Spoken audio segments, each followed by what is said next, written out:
ஸ்ரீ சத்யசாய் சேவா ஆர்கனைசேஷன்ல சுவாமி நமக்கு 9 கோட்பாடுகள் கொடுத்துருக்காங்க. அதை பத்தி தான் நம்ம பால் விகாஸ் பசங்க வில்லுப்பாட்டு மூலமா பேச போறாங்க. அடடே, வில்லுப்பாட்டா எனக்கு ரொம்ப பிடிக்குமே. ஆனா இந்த 9 கோட்பாடுகளை எப்படி கடைபிடிக்கணும்? இதுல தினமும் செய்யற வேலைகளும் இருக்கு, வாரத்துக்கு ஒரு முறை செய்யற வேலைகளும் இருக்கு. அதனால இத கரெக்டா ஃபாலோ பண்ணணும். தினமும் ஃபாலோ பண்ணணுமா? எங்களுக்கு ஏற்கனவே ஹோம்வொர்க் செய்யணும், டெஸ்ட்டுக்கு படிக்கணும், சிலம்பம், கராத்தே, பாட்டு, டான்ஸ்னு கிளாஸுக்கு போகணும். இதில் நாங்கள் எப்படி இந்த 9 கோட்பாடுகளை ஃபாலோ பண்ணுறது? நீங்க தினமும் குளிக்கிறீங்க, சாப்பிட்றீங்க, தூங்குறீங்க, அதே போலதான் இதையும் செய்யணும். சரி, இதை செஞ்சா என்ன பலன்? இதெல்லாம் செஞ்சா நல்ல படிப்பு வரும், வீட்டுல எல்லோரும் சந்தோஷமா இருப்போம், ஆரோக்கியமா இருப்போம், ஒற்றுமையாகவும் இருப்போம். அப்படியா? சரி சரி, சொல்லுங்க, நாங்களும் தெரிஞ்சுட்டு ஃபாலோ பண்றோம். தந்தனத்தும் என்று சொல்லியே விரலில் பாட, ஆமா விரலில் பாட, ஆமா விரலில் பாட வந்தருவாய் சரஸ்வதியே. சத்யசாய வாக்கை கேளுங்க, அது நெத்தியத்தில் கொண்டு சேர்க்குங்க. சத்யசாய வாக்கை கேளுங்க, அது நெத்தியத்தில் கொண்டு சேர்க்குங்க.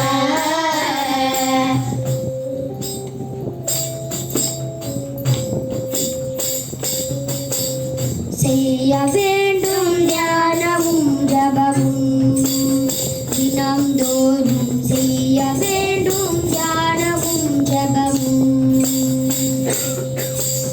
செய்ய வேண்டும் தியானமும் ஜபமும், தினம்தோறும் செய்ய வேண்டும் தியானமும் ஜபமும்.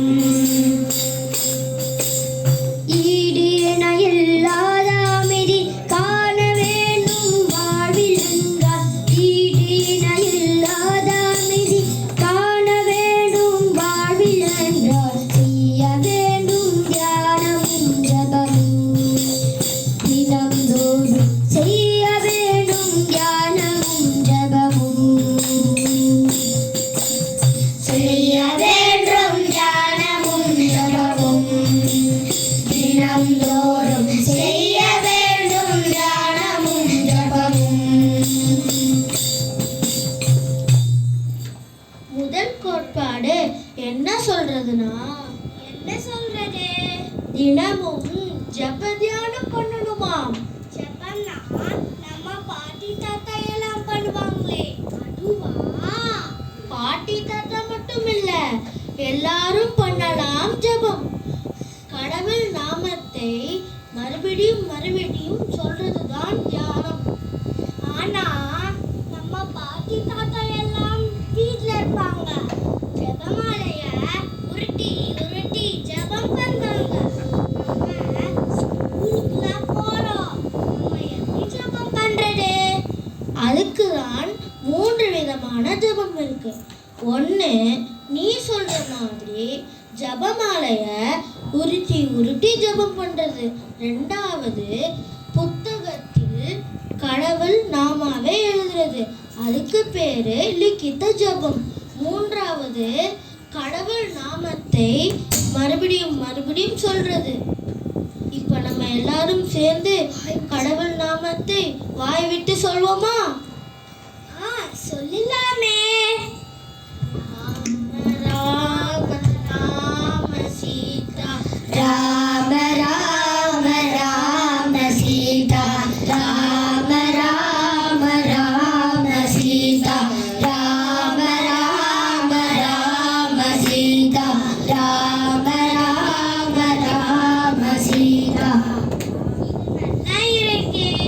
அப்போ ஞானம்னா என்ன?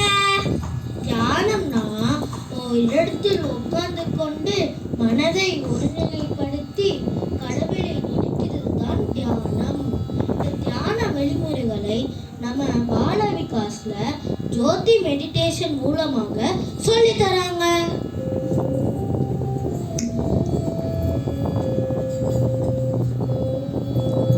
செய்ய வேண்டும் தியானமும் ஜபமும்,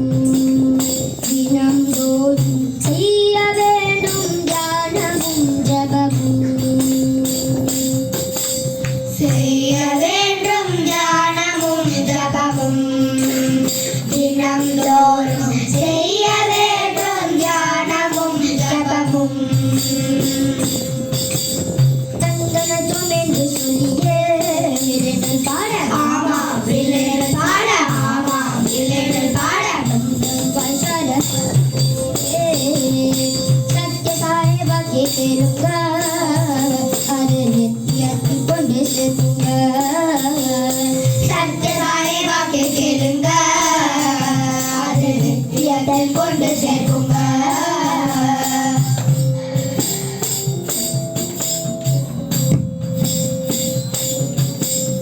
வாரம் ஒரு முறை பஜனை பாடுங்க உங்க வீட்டில். வாரம் ஒரு முறை பஜனை பாடுங்க. வாரம் ஒரு முறை பஜனை பாடுங்க உங்க வீட்டில். வாரம் ஒரு முறை பஜனை பாடுங்க. சமிதி பஜனையில் கலந்து கொள்ளுங்க. அதில் மாதம் ஒரு முறை சேர்ந்து பாடுங்க. சமீபம் முழுவதும் சேர்ந்து இணைந்து இறைவன் நாமம் போற்றி பாடிட வாரம் ஒரு முறை பஜனை பாடுங்க உங்க வீட்டில். வாரம் ஒரு முறை பஜனை பாடுங்க. வாரம் ஒரு முறை பஜனை பாடுங்க உங்க வீட்டில். வாரம் ஒரு முறை பஜனை பாடுங்க. சாய்ராம் சிவானி, அடுத்த கோட்பாடு என்னன்னு எனக்கு தெரியும். பஜனை பாடணும் அதுதானே? சரியா சொன்ன. நம்ம வீட்டில் இருக்க எல்லாரும் சேர்ந்து பஜனை பண்ணணும். சமதியில் நடக்கிற பஜனையிலையும் கலந்துக்கணும். ஏன்னா பஜனை பாடுறவங்களுக்கும் நல்லது, அதை கேட்குறவங்களுக்கும் நல்லது. சரி, இந்த பஜனை நம்ம எங்க போய் பாட போறோம்? நம்ம சமதியில வியாழக்கிழமையும் சனிக்கிழமையும் தாராவோட பஜனை நடக்குது. இதை தவிர மாதம் ஒரு தடவை நகர சங்கீர்த்தனமும் நடக்குது. நகர சங்கீர்த்தனமா? அது என்ன? நகர சங்கீர்த்தனம்னா பிரம்ம முகூர்த்தத்துல வீதி வீதியா நடந்து கொண்டே பஜனை பாடுறதுதான். இது மூலமா பஜனுக்கு வர முடியாதவங்க கூட இந்த காதால கேட்கும் போது அவங்களுக்கும் நல்லது செய்யும். சரி, இப்போ நம்ம ஒரு பஜனை பாடலாமா? பாடலாமே.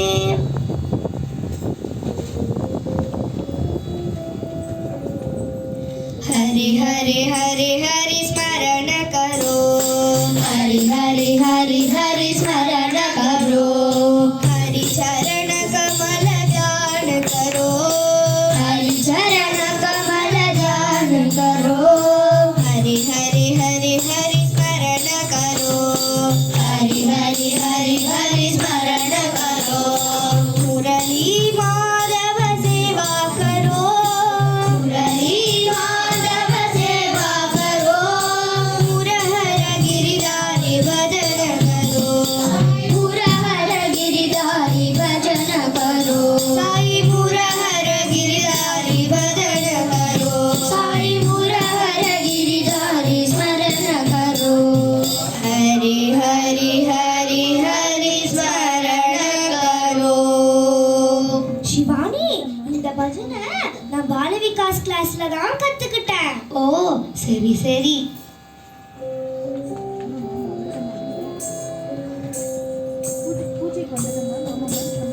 வாரம் ஒரு முறை பஜனை பாடுங்க உங்க வீட்டில். வாரம் ஒரு முறை பஜனை பாடுங்க. வாரம் ஒரு முறை பஜனை பாடுங்க உங்க வீட்டில். வாரம் ஒரு முறை பஜனை பாடுங்க. தந்தனத்தோம் என்று சொல்லியே விலைகள் பாட ஆமா விலைகள் பாட ஆமா விலைகள் பாட வந்தன் சரஸ்வதியே சத்ய சாயபாக்கி கேளுங்க அதை நித்தியத்தில் கொண்டு சேர்த்துங்க. சத்ய சாயபாக்கி கேளுங்க அதை நித்தியத்தை கொண்டு சேர்த்துங்க.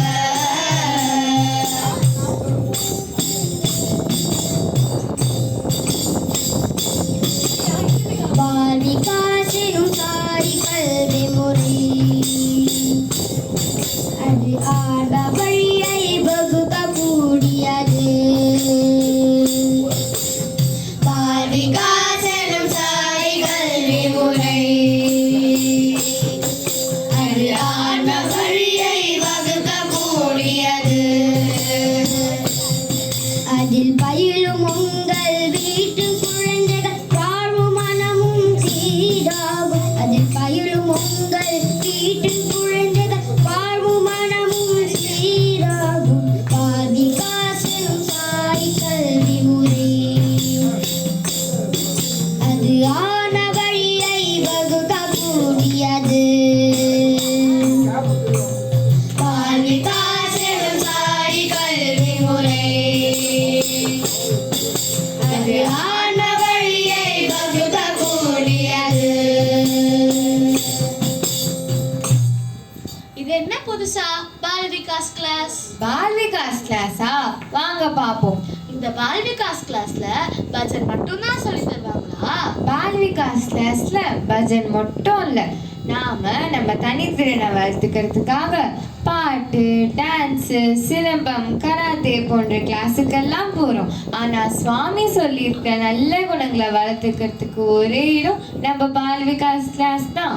அதுதான் எங்க அம்மா டெய்லி வீட்டிலே சொல்றாங்களே, இது செய்யணும், இது செய்யக்கூடாது, இப்படி செய்யணும், அப்படி செய்யணும்னு. இதுல என்ன புதுசா பால் விகாஸ் கிளாஸ் சொல்லி தர போறாங்க? பால் விகாஸ் கிளாஸ்ல குரு 5 டெக்னிக் வச்சிருக்காங்க. Prayer, bhajan, value game, stories மற்றும் சைலண்ட் சிட்டிங் டெக்னிக்ஸ் மூலமா நம்ம சத்தியம், தர்மம், சாந்தி, பிரேமம், அஹிம்சை போன்ற நல்ல குணங்களை வளர்த்துக்க சொல்லி தராங்க. கேம்ஸ் அண்ட் ஸ்டோரிஸா? எனக்கு ரொம்ப பிடிக்குமே. சரி, இந்த பால் விகாஸ் கிளாஸ் எங்க நடக்குது? பால விகாஸ் கிளாஸ் வாரம் வாரம் ஞாயிற்றுக்கிழமை நம்ம சமிதியிலேயே நடக்குது. இதுல 5 வயசுல இருந்து எல்லா குழந்தைங்களும் கலந்துக்கலாம்.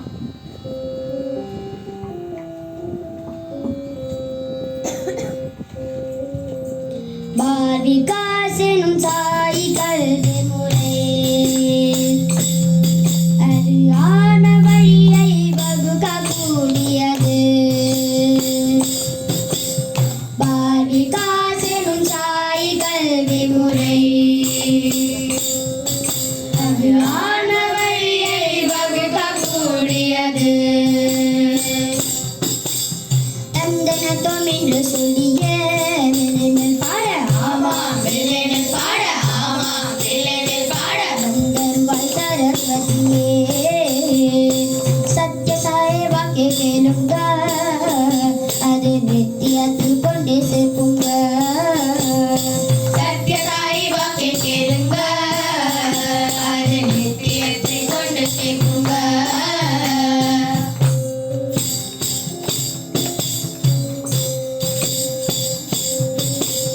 சேவை பணிகளை செய்து பாருங்க, சமிதி அமைப்பின் சேவை பணிகளை செய்து பாருங்க.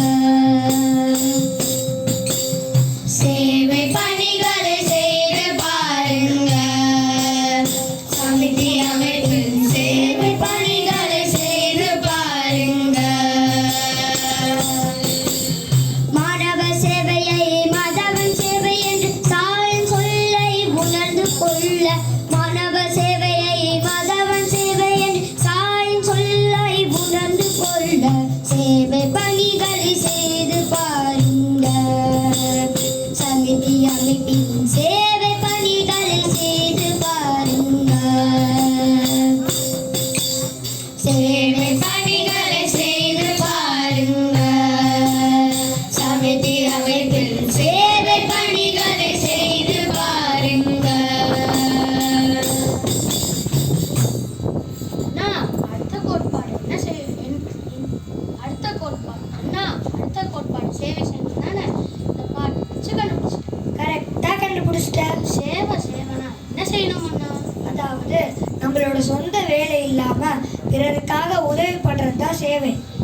சரி, நான் கூட தான் ஃப்ரெண்ட்ஸ்க்கு எல்லாருக்கும் பண்ணுறேன். ஆமாம், அது கூட சேவை தான். ஆனால் சமிதியில் நடக்கிற பொதுநல சேவையிலும் நம்ம கலந்துக்கணும். சமிதியில் சேவையா? அதெல்லாம் என்ன? இப்போ கோவிலை சுத்தம் பண்ணுறது, நாராயண சேவை செய்கிறது, அதுக்கப்புறம் கோடை காலத்தில் நீர்மோர் கொடுக்கறது, இந்த மாதிரி நமக்கு தெரியாதவங்களுக்கு உதவி பண்ணுறது தான் சேவை. இது மட்டும் இல்லை, மெடிக்கல் கேம்ப்ஸ்லாம் கூட நடத்துகிறாங்க. அங்கே கூட நிறைய சேவை பணிகள்லாம் இருக்குது. நம்ம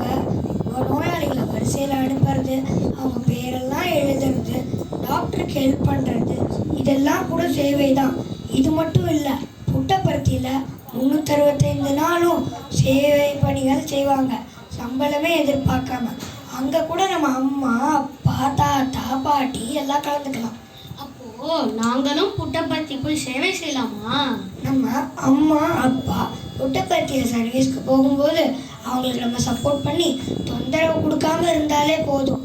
நம்ம பால்ஜி காசில் ஃபெஸ்டிவல்ஸ் டைமில் டெக்கரேஷன் அண்ட் க்ளீனிங் பண்ணால் அதுவே பெரிய சர்வீஸ். ஓகே அண்ணா, கண்டிப்பாக செய்யணும்.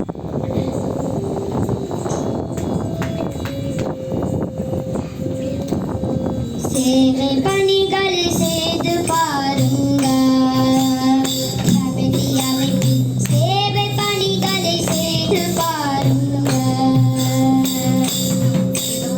சேவை பணிகளை செய்து பாருங்க.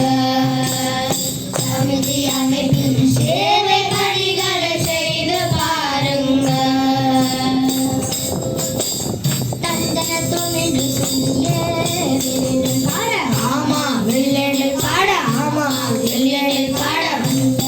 சரஸ்வதி சத்யசார பகை கேளுங்க, அது நித்தியத்தில் கொண்டு செல்லுங்க. சத்யசாயி வாக்கை கேளுங்க, அதை நித்தியத்தில் கொண்டு சேர்க்குங்க.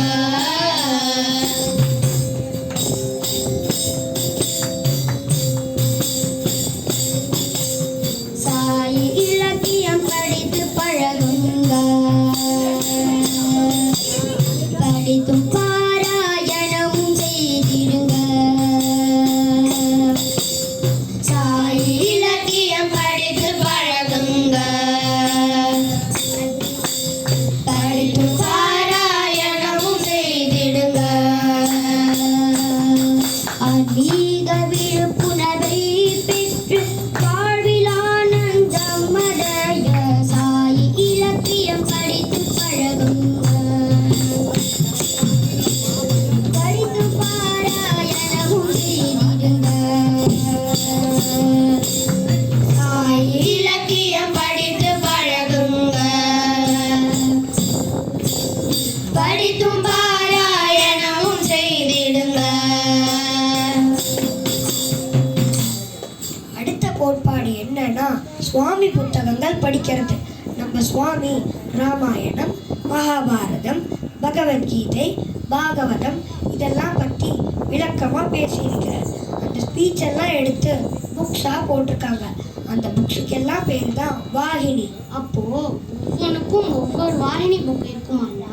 ஆமாம், இப்போ பாகவதத்தை பற்றி பேசியிருக்கார். அப்போ அதெல்லாம் எடுத்து போட்ட புக்கு பேர் பாகவத வாகினி. பகவத்கீதையை பற்றி பேசினதுக்கு கீதா வாகினின்னு பேர்.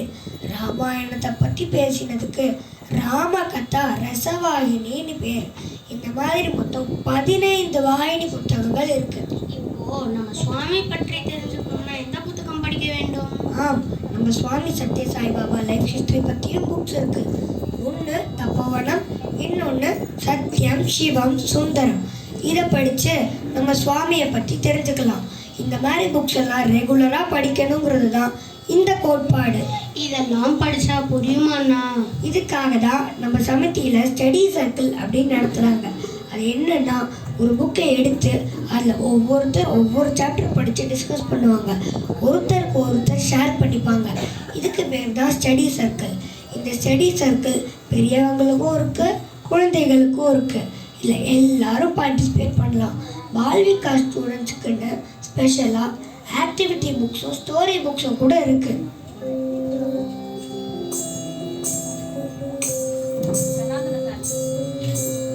சாயி இலக்கியம் படித்து பழகுங்க. படித்தும் பாராயணமும் செய்திடுங்க. சாயி இலக்கியம் படித்து பழகுங்க. படித்து பாராயணமும் செய்திடுங்க.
அது எப்படி நம்ம ஆசைகளுக்கு வரம்பு வைக்கிறது?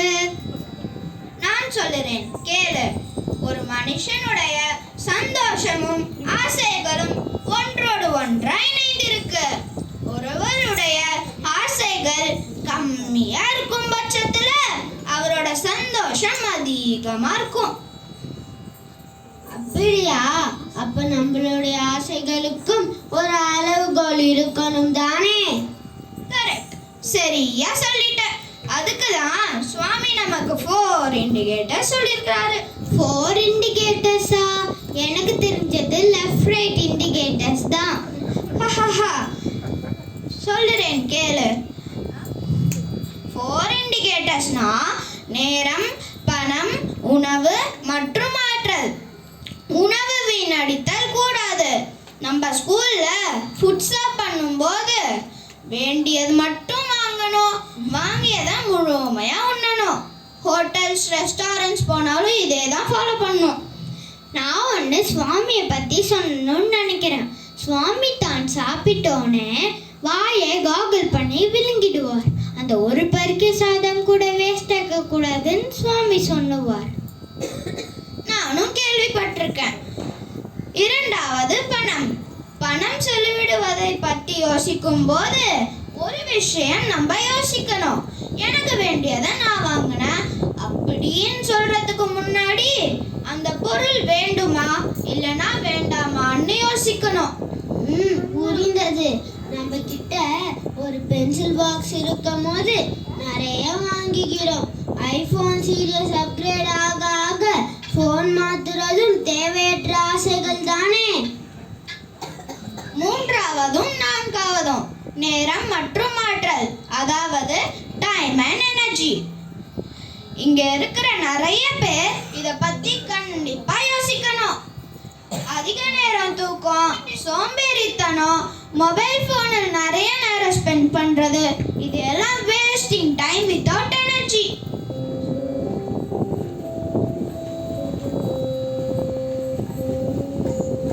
ஆசைகளை குறைத்திடல் வேண்டும். சேமித்து பல சேவைகள் புரிவோம். ஆசைகளை குறைத்திடல் வேண்டும். சேமித்து பல சேவைகள் புரிவோம். தந்தனத்தோடு நின்று சொல்லியே விண்ணில் பாட. ஆமா விளைநில் பாட, ஆமா விளைநில் பாட. தந்தாய் சரஸ்வதியே சத்ய சாயபா கேளுங்க. அதை நித்தியத்தில் கொண்டு சேர்க்குங்க. சத்யசாயி வாக்கை கேளுங்க, அதை நித்தியத்தில் கொண்டு சேர்க்குங்க. அறிவாக நடந்திடல் வேண்டும். இனிமையாக பேசுதல் வேண்டும். பணிவாக நடந்திடல் வேண்டும். இனிமையாக பேசுதல் வேண்டும். பிறரை புறங்கூறா குணத்தை வாழ்வில் என்றும் கடைபிடிக்க. பிறரை புறங்கூறா குணத்தை வாழ்வில் என்றும் கடைபிடிக்க. பணிவாக நடந்திடல் வேண்டும். இனிமையாக பேசுதல் வேண்டும். பணிவாக நடந்திடல் வேண்டும். இனிமையாக பேசுதல் வேண்டும். சுவாமி ஒரு விஷயம் சொல்லியிருக்கிறாரு. தேவையற்ற பேசுதல், அதாவது unnecessary talk. இதனால் நம்ம நேரம் மற்றும் ஆற்றல் இரண்டுமே வேஸ்ட் ஆகுது. இதை நம்ம கண்டிப்பா தவிர்க்கணும். ரொம்ப நல்லா சொன்னீங்க. சுவாமியோட அடுத்த கோட்பாடு கூட எப்படி பேசணும் பார்க்க போறோம். கனிவா இனிமையா பேசணும். அதுக்கு ஒரு உதாரணம் சொன்னீங்களே கேட்போம். கண்டிப்பா சொல்லுறேன். பார், நான் பேசும் ஒவ்வொரு வார்த்தையும் முக்கியமானது. பார் பாசிட்டிவான விஷயங்களை அன்போடு பேசும்போது எல்லாமே நல்லா இருக்கும். நெகட்டிவான விஷயங்களை பேசுறதும் அதையே பற்றி யோசிக்கிறதும் தீமைகளை விளைவிக்கும். அண்ணா, இவ்வளவு நேரம் எதை பேசணும் எப்படி பேசணும்னு சுவாமி சொன்னதை சொன்னீங்க. கூடவே எதையெல்லாம் பேசக்கூடாதோ அதையும் சொல்லிடுங்கல்ல. அதுதான் சுவாமியோட கடைசி கோட்பாடு. Do not talk ill of others. சுவாமி சொல்லியிருக்கிறாரு, 3 deadly enemies. எவன் ஒருவன் உன்னிடமே உன்னை பற்றி புகழ்கிறானோ, எவன் ஒருவன் உன்னை பற்றி பிறரிடம் அவதூறு பேசுகிறானோ, எவன் ஒருவன் பிறரை பற்றி உன்னிடம் அவதூறு பேசுகிறானோ அவர்களிடமிருந்து விலகி இருங்கள் என்று சுவாமி சொல்லியிருக்கிறாரு. சரியா சொன்னீங்க. பால விகாஸ் குழந்தைங்களான நாம் 9 கோட்பாடையும் பின்பற்றி நடப்போம் என்று உறுதி எடுப்போம்.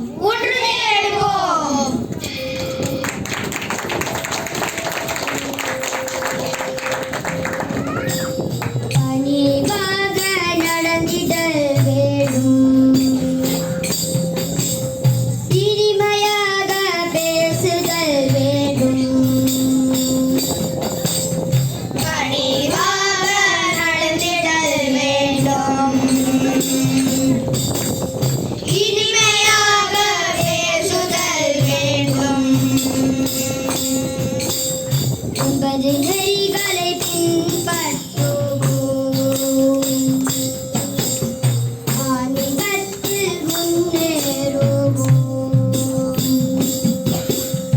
9 நெறிகளை பின்பற்றுவோம், ஆன்மீகத்தில் முன்னேறுவோம். தந்தன தொழில் பாட ஆமா விளைநில் பாட, ஆமா விளைநில் பாட. சரஸ்வதியே சத்தகார வாக்கை கேளுங்க, அது நித்தியத்தில் கொண்டு செல்லுங்க. சத்யசாயி வாக்கை கேளுங்க, அதை நித்தியத்தில் கொண்டு சேர்க்குங்க. ரத்தினம் போலே 9 நெறிகள், அது பலம்